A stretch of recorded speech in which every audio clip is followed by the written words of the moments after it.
Madam, எங்களை எல்லாம் எதுக்கு அவசரம் வர சொன்னீங்க? நம்ம ஆசை கோட்டையெல்லாம் தவிடுபடி ஆயிடுச்சு. அடுத்த வாரம் புது எம்டி போர்டு மீட்டிங்ல ஆண்டறிக்கைய படிக்க போறாராம்.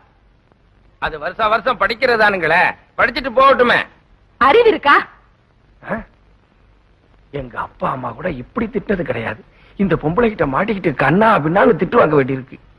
சீட்டு சீட்டு.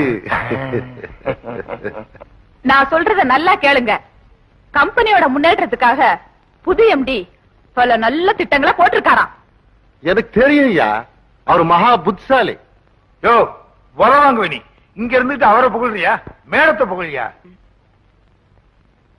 அந்த திட்டம் எல்லாம் நிறைவேறினா அவருக்கு நல்ல பேர் வந்துரும். அதனால அவர் அந்த ஆண்டறிக்கையை படிக்க விடக்கூடாது. அதானே மேடம்? எஸ். பாம்பின்கால் பாம்பரியும். அது எப்படிங்க முடியும்? நம்ம சொன்னா அவர் படிக்காம இருந்துருவாரா? அடே, உங்களை எல்லாம் நம்பி எதிர்காலத்துக்கு திட்டம் போட்டுக்கிட்டு இருக்கோம். தம்பி நாகராஜி, போற போக்க பார்த்தா நம்ம ஆளுகள்லாம் தேர மாட்டாங்க போல் இருக்கேன். யோ நீ சும்மாரியா? Shut up. Yes madam. Yes மேடமா?